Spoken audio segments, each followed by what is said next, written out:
Luizito Soares dando sopa e querendo jogar Libertadores da América no vídeo de hoje do canal do Nicola. Vou te contar mais detalhes sobre essa história. Será que caberia no seu time do coração? Bora falar também sobre as audiências na Libertadores da América com Corinthians e Flamengo em campo. Elas bombaram na terça e na quarta-feira. Vou te atualizar também sobre o São Paulo. Contei pela manhã que Soteldo é um alvo do São Paulo. Quero te atualizar sobre essa história e também sobre Dario Benedetto, que quase foi parar no tricolor. São Paulo se livrou de uma boa. Tem ainda informações importantes. Será que o Rafael Navarro pode ir mesmo para a Espanha? Te atualizar sobre o Botafogo contratando o Carlos Eduardo, as últimas do mercado, os sul-americanos irritados com o sucesso dos brasileiros e muito mais. Antes, só contar que eu me chamo Jorge Nicola, jornalista esportivo, e eu só queria pedir para você assistir ao vídeo até o fim. Se curte, deixe like e se inscreva no canal, beleza? Bora contar também que esse conteúdo é um oferecimento de 1xBet, casa de apostas esportivas, que permite a você se dar bem de segunda a segunda.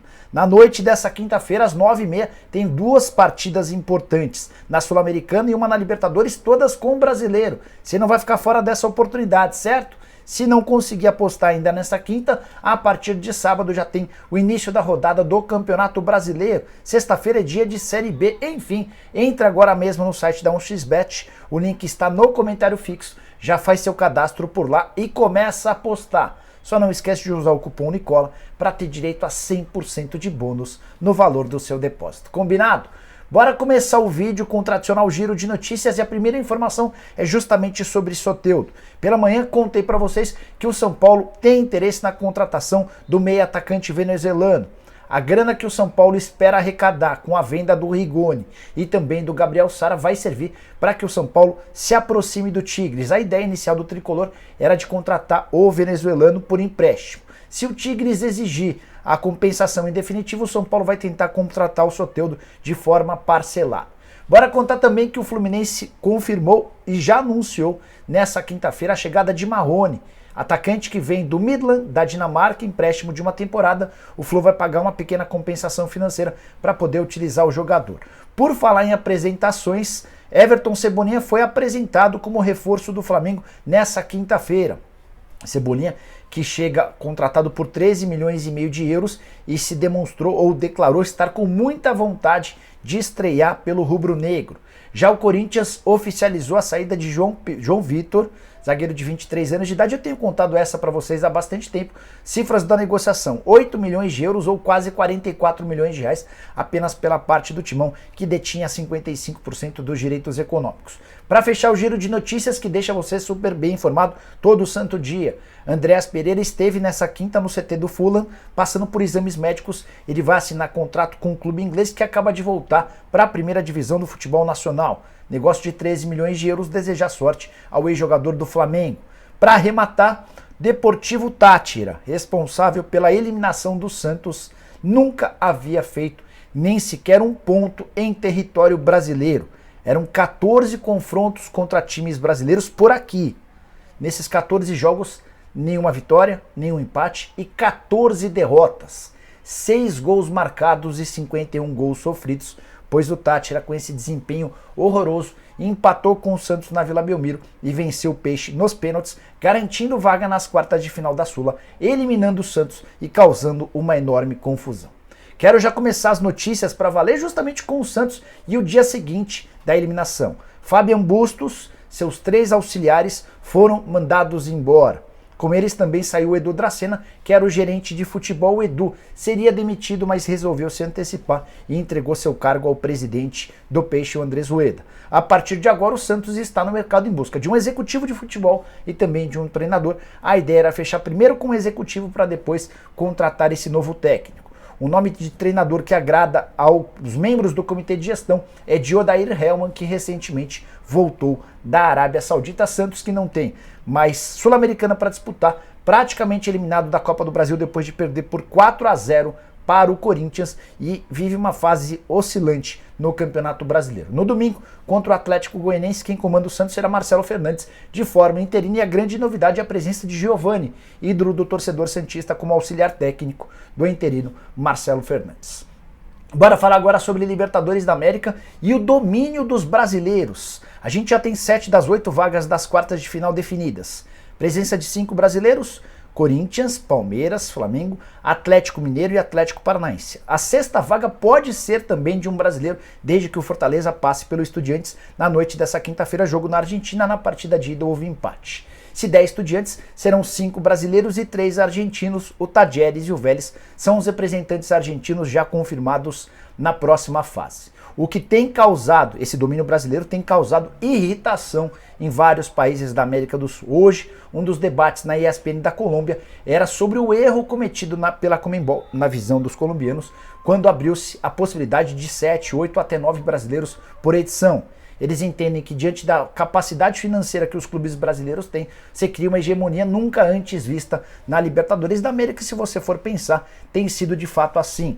E com direito a massacres dos brasileiros. O Fla, por exemplo, fez 7-1 no Tolima, que é colombiano. O Palmeiras fez 5-0 no Cerro Porteño, que é paraguaio. No agregado dos 2 jogos do Palmeiras, 8-0. Palmeiras que inclusive tem 100% de aproveitamento, são 8 jogos e 8 vitórias na competição. 33 gols marcados, uma média superior a 4 gols por partida.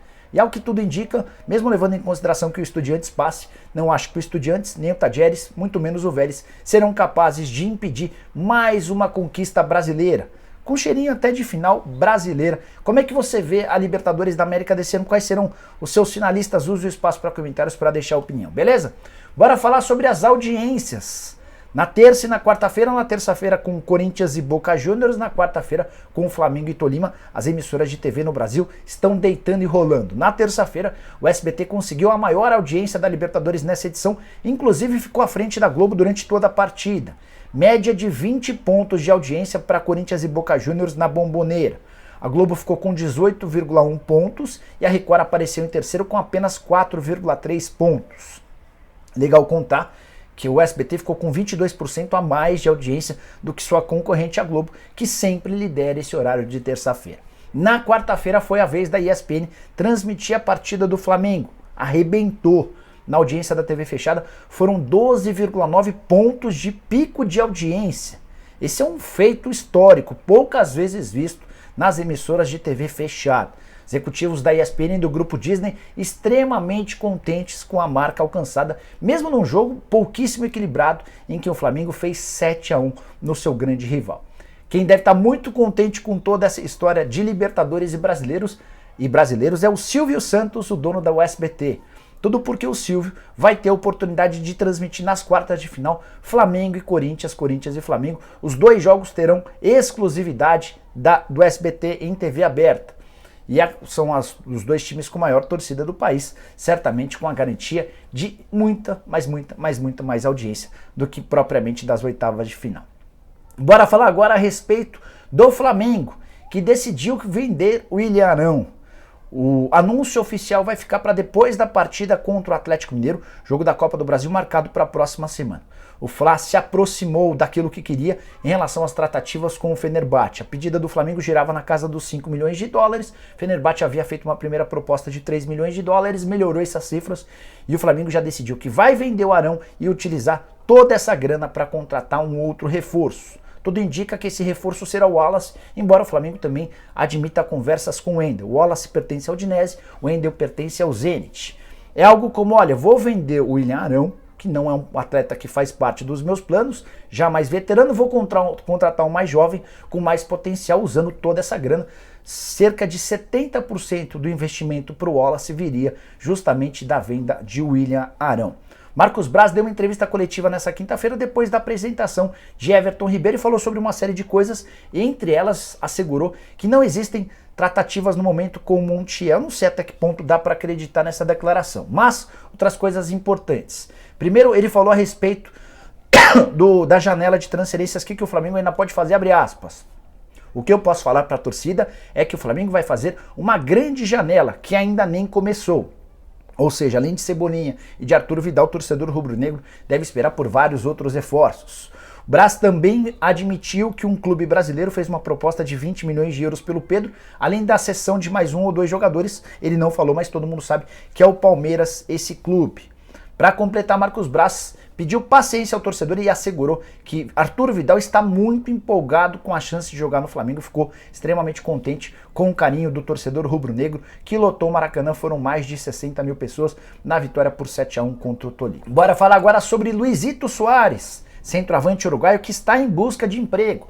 Alguns dias atrás, um jornalista argentino cravou que ele jogaria no River Plate. Soares deu uma entrevista nas últimas horas falando sobre essa possibilidade e admitindo que houve uma reviravolta. A frase foi a seguinte, abre aspas: "Eu estava muito entusiasmado com a possibilidade de ir para o River para jogar a Libertadores. Queria ganhar a Libertadores, era um sonho que eu tinha. Como o River ficou de fora, essa possibilidade cai", fecha aspas. Ou seja, Luizito Soares confirmou que queria jogar no River, mas para isso ele condicionou a permanência do River Plate na principal competição sul-americana. O River, você sabe, foi eliminado na noite dessa quarta-feira com direito à polêmica de arbitragem, empate em 0-0 com o Vélez, derrota na partida de ida por 1-0 e o Vélez é o classificado para as quartas de final. Isso significa que Luizito Soares, caso queira jogar a Libertadores da América, vai precisar procurar por um clube brasileiro. Não imagino que nem o Tajeres, nem o Vélez, muito menos o Estudiantes, que ainda tem chance de passar, teriam capacidade financeira de contratar alguém que até outro dia jogava no Atlético de Madrid. Caberia no seu time do coração? Você que ainda tem time vivo na Libertadores da América, para mim o Luizito Soares, mesmo em reta final de carreira, mesmo convivendo com algumas lesões, é muito melhor do que todos os nossos centroavantes. Mas eu queria saber a sua opinião. Use o espaço para comentários para dizer o que você pensa sobre o tema, beleza?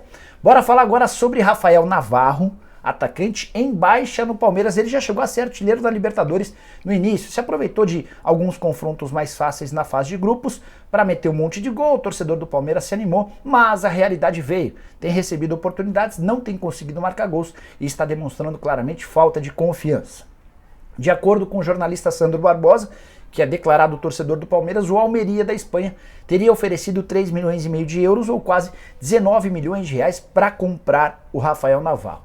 Vale lembrar que o Palmeiras adquiriu o Navarro praticamente de graça, atleta que tinha contrato com o Botafogo até o ano passado, fez uma boa Série B, não renovou por lá e fechou com o Verdão, onde ganha 300 mil reais por mês entre salários, direitos de imagem e luvas. Antes de gravar o vídeo, procurei uma pessoa do Palmeiras da minha confiança para saber se o Almeria de fato havia feito proposta. E a resposta foi: não tem proposta nem sondagem pelo Navarro. Pode ser que aconteça mais para frente? Pode ser, mas até esse momento, notícia da tarde dessa quinta-feira, zero contato. O Verdão é dono de 70% dos direitos econômicos de Rafael Navarro. Bora falar agora sobre o Botafogo e Carlos Eduardo é o mais novo reforço do Fogão. Botafogo que vinha encontrando enormes problemas para fechar com jogadores. Quase sempre uma pedida mais alta do atleta, às vezes do clube, e nada de contratar, até que essa sequência foi quebrada nessa quinta-feira. Para quem não lembra, Carlos Eduardo é um meia atacante de enorme sucesso no futebol saudita. Em 2019, por exemplo, ele foi eleito o terceiro melhor jogador do Mundial de Clubes, que teve o Flamengo como vice-campeão. Ele inclusive enfrentou o Flamengo na oportunidade, pertencia ao Al Hilal. Depois se mudou para o Al Ahly, tinha mais um ano de contrato com o Al Ahly, mas decidiu pedir a rescisão no contrato, ela foi atendida. O jogador está livre no mercado, 32 anos de idade, vai assinar com o Botafogo até 2024. Meia atacante de 427 partidas na carreira e 121 gols. Pedido do atleta foi feito por Luiz Castro, com quem ele conviveu no Porto antes de se mudar para o mundo árabe. Gosto demais do Carlos Eduardo. Acho uma enorme contratação para o Botafogo, muito melhor do que todos os outros meias recentemente contratados, como o Sauer, como o Lucas Hernandes, enfim, acho que vai acrescentar bastante no decorrer da temporada. Acho que o torcedor do Botafogo tem motivos para estar contente. Bora fechar o vídeo para falar sobre Dario Benedetto. Estava conversando com um dirigente do São Paulo sobre as vendas e contratações, né? São Paulo está vendendo o Sara, atleta que vai jogar no Norwich, negócio de 10 milhões e 600 mil euros ou 48 milhões de reais por negociação em definitivo. Ainda há uma série de bônus previstos no contrato que podem garantir ao São Paulo futuramente mais dinheiro. O Rigoni tem negociações avançadas com o time da Major League Soccer. O time ainda não teve o seu nome revelado, mas as negociações existem e nesse momento podem acabar se concretizando. Contei para vocês também que o Soteldo deu um alvo. Pois bem, Além de tudo isso, em meio às conversas que eu tive com esse dirigente do São Paulo, eu ouvi a respeito do Benedetto. E essa pessoa falava, nossa, o São Paulo se livrou de uma boa com o Benedetto. Eu falei, por quê? Ele falou, você não viu que o Benedetto perdeu 2 pênaltis no jogo contra o Corinthians? Eu falei, vi e tal. Ele falou, pois é, o São Paulo tinha tudo sacramentado para contratar o atacante argentino antes dele se mudar para o Boca, quando ainda jogava no futebol francês. Ganharia R$1,5 milhão por mês por um contrato de uma temporada, ou seja, você multiplica 1,5 por 12 meses e chegaria a seu valor de R$18 milhões. Atleta que tem rendido muito pouco no Boca Juniors e no momento decisivo, no confronto contra o Corinthians em Libertadores da América, desperdiçou 2 pênaltis e já havia também perdido uma oportunidade claríssima. Mas o melhor vem agora. Além de economizar esses R$18 milhões somente com os salários, o São Paulo ainda, a partir da ausência do Benedetto, foi atrás do Caleri e acabou contratando o argentino por empréstimo muito mais barato, com salários também menores, e agora no fim da temporada vai adquiri-lo em definitivo por $3 milhões. Caleri tem dado muita conta do recado, tem sido para mim o principal jogador são paulino na atual temporada. Só para fechar, falei agora há pouco a respeito da venda do Sara por 48 milhões, o valor é de 58 milhões de reais, tá? São 10.600.000 euros ou 58 milhões de reais, valor fixo para a compra do atleta. Ainda existem mais bônus, o martelo deve ser batido a qualquer momento para que o Sara vá agora, na metade do ano, para jogar no Norwich, que é um time que acaba de cair da primeira para a segunda divisão do futebol inglês. Bom, pessoal, eram essas as informações que eu queria dividir com vocês. Quem curtiu, deixa like, se inscreve no canal. A gente volta daqui a pouco a partir das 7 da noite com o programa do Nicola. Combinado? Abraço, tchau!